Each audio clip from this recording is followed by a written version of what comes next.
Daniel, how are you? I'm doing well. How you doing, John? I'm doing fantastic. Thanks for being with us. I'm going to slide that up a little bit there. Let's start with this. I'll start with a hard-hitting question first. How was your Thanksgiving?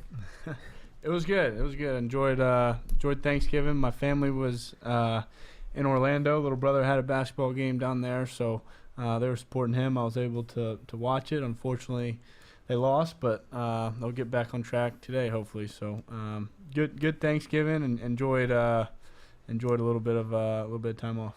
Who did you spend Thanksgiving with?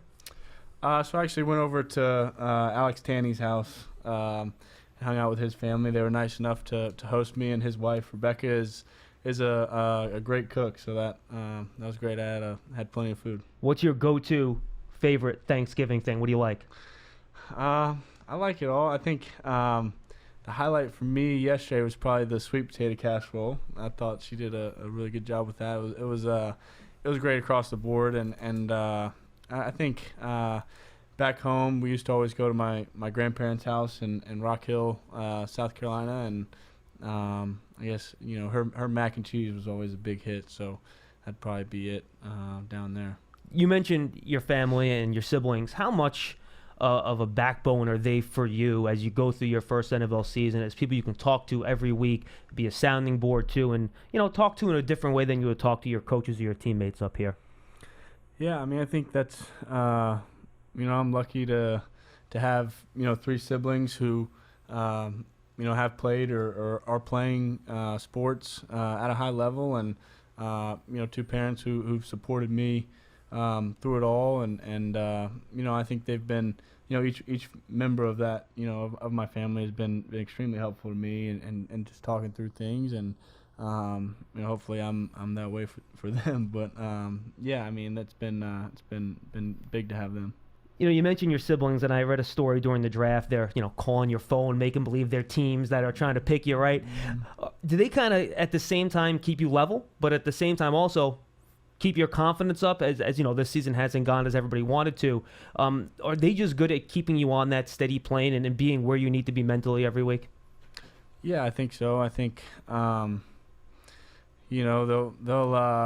give me a hard time, but like you said, they'll also support me, and I think that's people in the world you're closest to know the most about you. So they definitely have a good way of being able to kind of balance that out, and making me showing me kind of the perspective in it, but also building me up. At this time last year, you were a few days off of your final regular season college game. You still had your bowl game left to go. If you were to compare Daniel Jones quarterback today to Daniel Jones quarterback after your final regular season game at Duke, what's the biggest difference? Well, I think the game in the NFL is a lot different. I think I've had to learn that and adjust to that. So I think just my understanding of football, and my understanding of defense, my understanding of offense too. I mean, I think just kind of a general understanding and knowledge of football has grown considerably. I think I certainly hope so, but I think it has, and I've learned a lot in the past year. I think, yeah. You talk about the defenses. What's the biggest difference for a quarterback preparing and playing against NFL defenses as compared to the type of defenses you saw in college? Well, I mean, I think you'd probably expect they're much more complex, and I think probably the average person would assume that. But I think particularly on third down, is you see a lot of different looks. You see a lot of blitzes and coverages that are especially exotic compared to what you're used to in college, and preparing for that and understanding how to recognize that, how to change protection if you need to. I think where you're going to go with the ball. I think particularly third down is a big significantly different, and there's been a lot to learn there. Every week I get a breakdown of the type of defenses teams play, and it's 30% cover one, and they play cover two 15%, quarters 10%, cover three 30%, and they're always moving things around, and it's not like they show you pre-snap what they're going to do. They're trying to fool you, right? So what's the biggest challenge for a quarterback trying to figure out what's a disguise, when are they really showing what you're doing, and how you try to figure all that stuff out pre-snap? Yeah, I think teams are like you said are good at disguising it. They're going to try to show you different things, but there's usually a couple hints or something that's just it's not possible that they could do this from this look. Right. It's just too far off, or if they did, there'd be a huge hole in the zone, or there'd be no one covering that guy. I think that kind of stuff in man-to-man situations. Are they matched up, or are they could they get matched up, or is it zone? I think those kind of things, and kind of maybe figuring out what it's not, helps you as much as knowing what it is, and that way you can kind of, if you're not, sometimes you're not going to know 100% pre-snap, so if you know what it's not, you get a better chance of recognizing it quickly when the ball snaps. So I think that's been a big thing.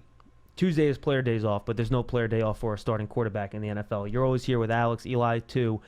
Are those the type of things that you look for when you do that extra work on Tuesdays to be able to do a better job of figuring out what defenses are going to show you in specific situations come game day?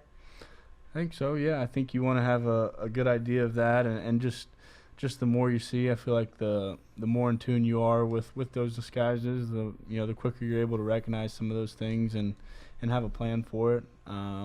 You try to envision your plays, your game plan against certain looks, where your problems are and where your opportunities are in certain things. But yeah, I mean, I think it takes time. It takes the time to watching it and talking through it with like you said, Alex and Eli. So yeah, I think that's been big. What are those Tuesday sessions like? Do you guys watch and you just have a conversation? Does somebody lead it? Just how does that process work on a Tuesday? You guys go through the opposing team's game film together.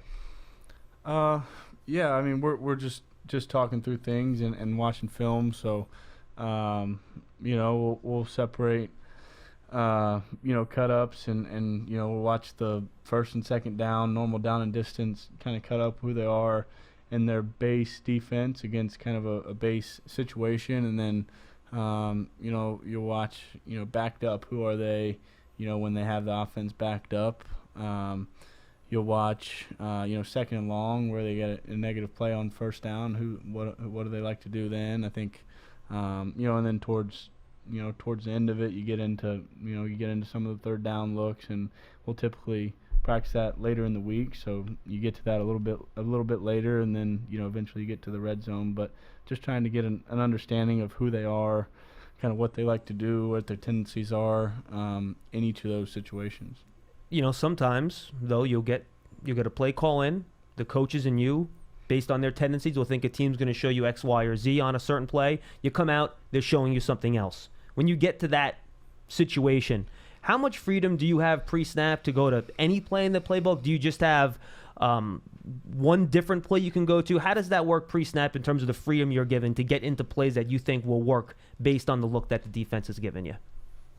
Yeah, I think all that stuff is practiced, and I think we've practiced against this look. We're going to get into this play, or we're going to this play's not good, so let's do this. And it's kind of a specific look where what you're looking for. And, got it. And whether it's a run to run or a run to pass, I think the team has an understanding of what they want to do against certain looks, and kind of are expecting it in certain situations. So you prepare for that, and they can still disguise it. They can still try to show you something else, and you can be fooled. But like you said, you try to prepare for that. Try to avoid that, so you can get to the right thing and give us the best chance possible to have a positive play. So if you go into a play, let's just say, and you're not positive what they're going to show you, do you have one or two keys that you're going to look for as soon as that ball's in your hand, so you can quickly then process, all right, I know they're in this is then where I have to go with the football?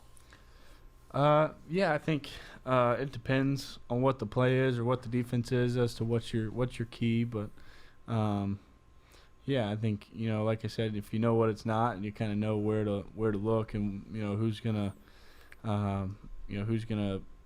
do something to make you make you change what you're doing, or who's the guy on defense who's kind of your key as to where you need to go with the ball. You've been asked a lot about ball protection this year. I think it's tough for you to answer some of those questions because every play has its own story. Everything is different. Not every play is the same. One thing you've done a great job of, Daniel, is cutting down your interceptions. Just one in your past 3 games. Where do you think you've progressed, and what are some of the reasons you think you've been able to cut down on some of those mistakes through the air in terms of protecting the ball when you make the throws? Yeah, I mean, I think that's something I gotta continue to work on, is to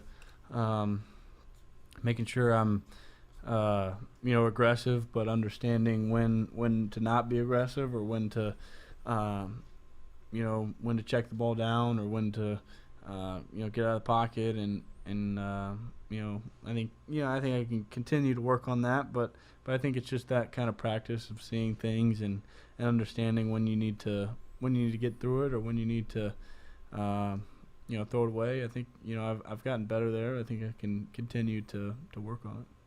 One thing that you've talked about to cut down on some of the turnovers is getting the ball out quicker. No one can strip the ball from you if the ball's out before they get there, right? It's the easiest way to do it. What's the key to getting the ball out quicker? Is it making the read quicker so you can get it out? As a quarterback, how do you work on trying to get the ball out faster, given every play is obviously a little bit different than the next?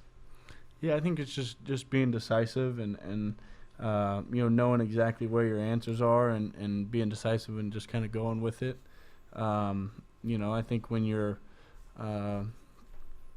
when you know what you're expecting, and when you can see it clearly, you're able to be more decisive and make quicker decisions. So I think it's that just trusting it and being decisive. And you mentioned the balance aspect before, because if you get the ball out quick, generally you're not going to make these huge big plays down the field, right?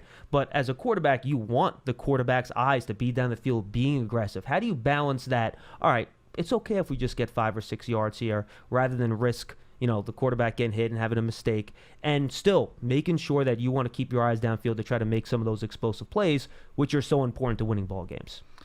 Yeah, I think just knowing what you're looking for. I think understanding what exactly you want, what's kind of your green light look in terms of the coverage we want against a certain like you said, a shot play downfield or something. And if you don't get it, to move on a little quicker and to know exactly where your outlet is, or like you said, to check the ball down, to get out of the pocket, scramble. I think it's just knowing exactly kind of what you're looking for in those situations. Pocket presence is something, as someone that's never played the position, is fascinating to me, because like we talked about, you want to keep your eyes downfield, but you want to quote unquote feel the pass rush. And I'm like, it's easy to say you feel the pass rush. How do you feel the pass rush when you can't look at the guys in front of you? You're trying to find your receivers, you're reading safeties, middle linebackers, yet you have to know if the left tackle, which is behind you, by the way, gets beat by a rushing defensive end or edge rusher. How do you go about feeling that blitz and understanding that, yeah, maybe I am going to have to try to get rid of the ball ahead of schedule here than maybe what based on the ideal performance of this play might dictate?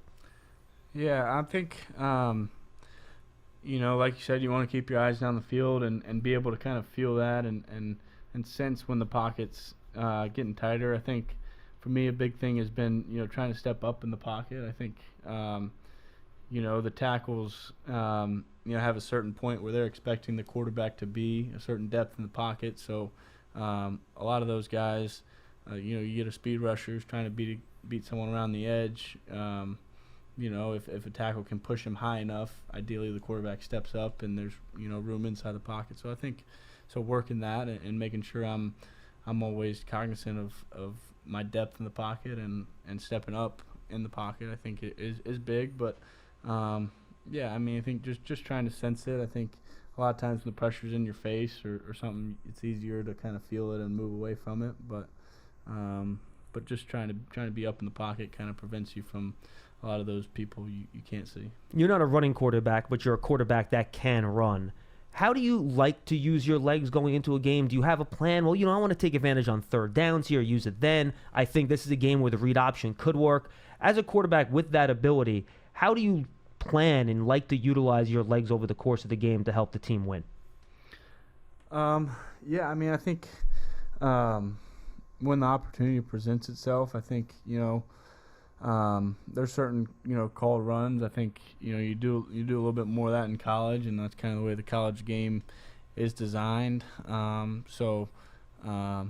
feel comfortable doing that. But I think, in terms of scrambling or making a play in the pass game, when maybe the play breaks down or the pocket breaks down and getting out and scrambling, I think, you should just try to look for those opportunities. And if you a lot of times in man coverage, you have opportunities to do that, and no one's really accounting for the quarterback. So, I continue to kind of work on that, continue to try and find those opportunities.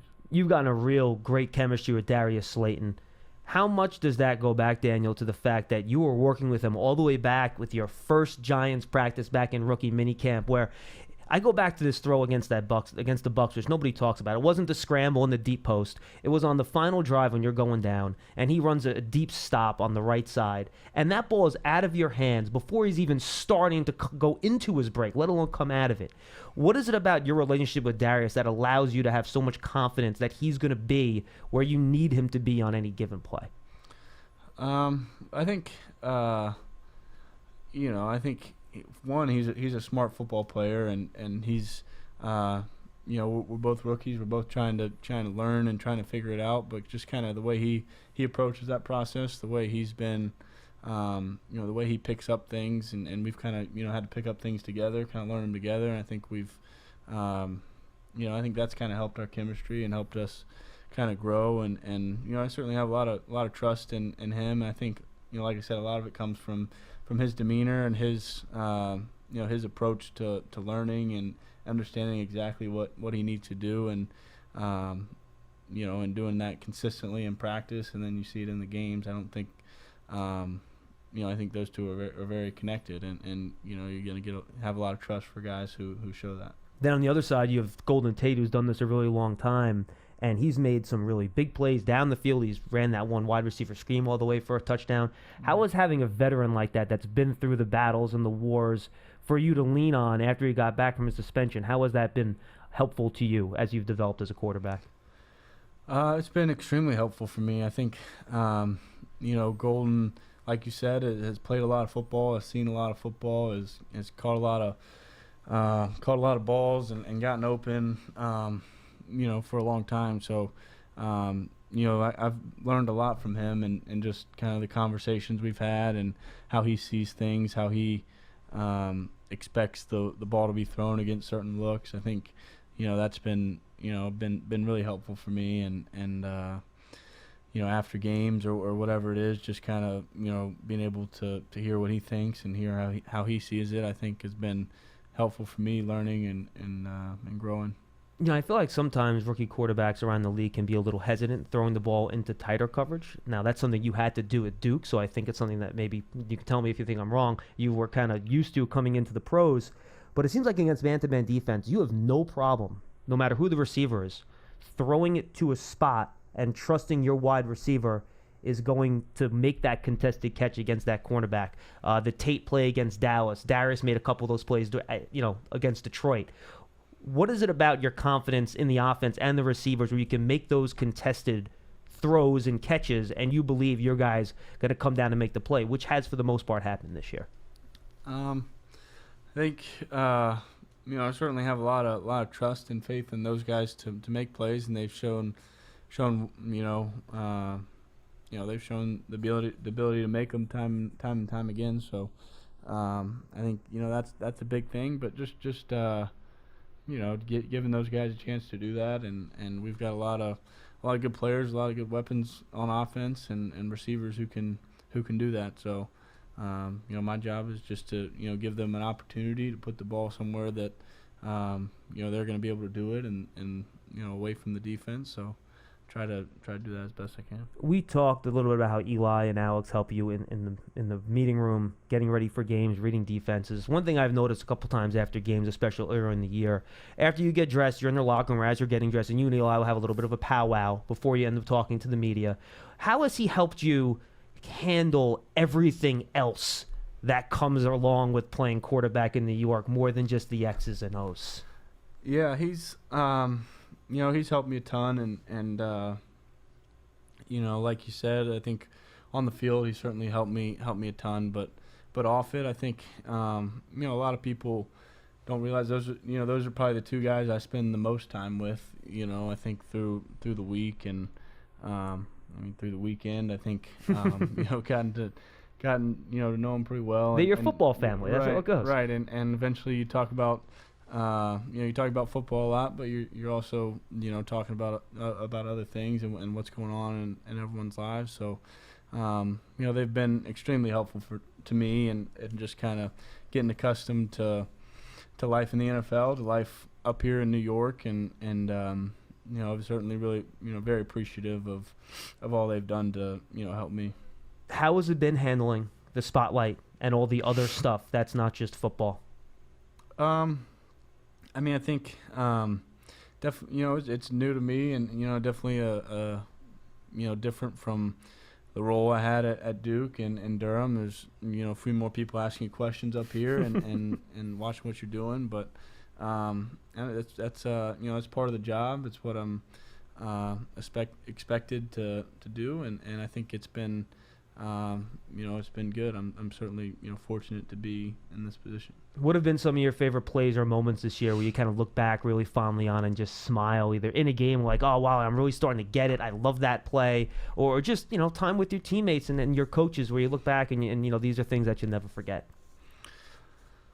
Well, I think, the Tampa Bay game obviously was a fun moment for us and big win. At the time, I think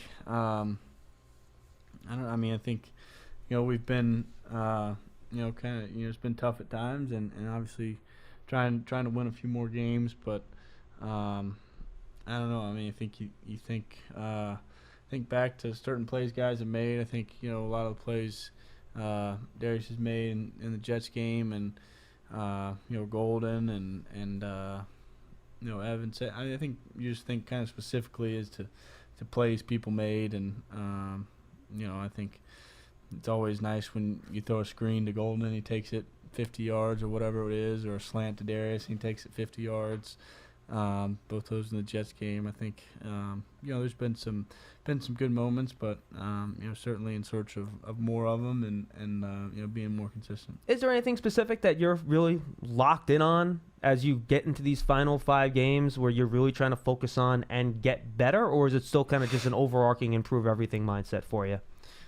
Well, I think it's continue to improve everything. I think if there's one thing specifically, it'd probably be ball security and just making sure I'm doing a good job protecting it in the pocket and protecting it with decisions I make throwing the ball and continuing to work on that. As we move forward here, when you have coming off a rough game or a week, do you try to get away from things for a couple hours here or there, maybe on a Tuesday night? Do you need to unwind for a period of time and look to something besides football, or are you just constantly in it at all times, and that's really what you're trying to, just be about every hour of the day? Yeah, I'll take a little bit of time, a couple hours here and there, on Tuesdays or on Monday nights, but I don't know, there's still a lot I need to learn. There's still a lot I need to work on, and that's what I'm certainly trying to do. What do you do to unwind when you want to unwind a little bit? I don't know, watch TV. I'm still trying to figure out the area a little bit, looking for some different restaurants and places around. So just trying to do that and find whatever there is, whatever's going on. Usually hanging out. You're a big movies guy. Are you more of a TV guy, video games guy? What do you like? Probably more TV shows, but. Anything you're binging right now? Anything you're really into? No, I just I guess Peaky Blinders came out. New season came out a few weeks ago, so I watched that pretty quick. But I don't know, whatever's on. I guess The Irishman just came out recently, so I'll try to catch that at some point. It's supposed to be good. I look forward to watching that too. How about music? What do you like? Music, I like most things. More of probably a country guy or I don't know, soft rock or whatever you call that genre. But Easy listening. How about that? Easy listening, whatever it is. But I listen to most things. You said you're trying to figure out the area. Have you spent a lot of time in Manhattan? Broadway shows? Anything cool that you've done in the area that you've been? Wow, it's pretty awesome being up here. Yeah. I haven't been into the city much since since the season started, but I'd like to at some point maybe get to a show, maybe get to a Knicks game or something in the city. But there's a lot of good restaurants. I think you find there's a lot of good food, a lot of good places to go and see and eat. So trying to continue to kind of build a list of places like that. You a big Southern comfort food guy? Yeah, I like Southern comfort. I think there's a lot of everything up here. I think you can find just about whatever you want to eat. But I think Southern comfort, I'd probably stick with that most of the time. All right, final question, just because we're heading into the game. Just give me a take of what you're going to be facing when you take on the Green Bay Packers on Sunday. What are some of the keys to taking on that defense and coming out with a victory?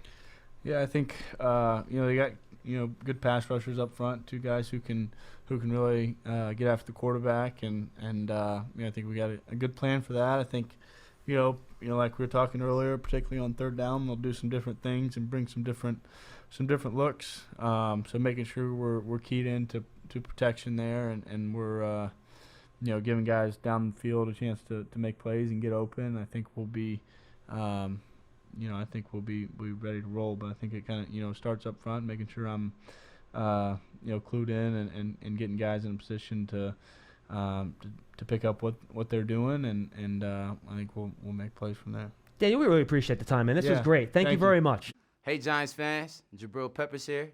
Want to be the first to see Giants videos? Subscribe now.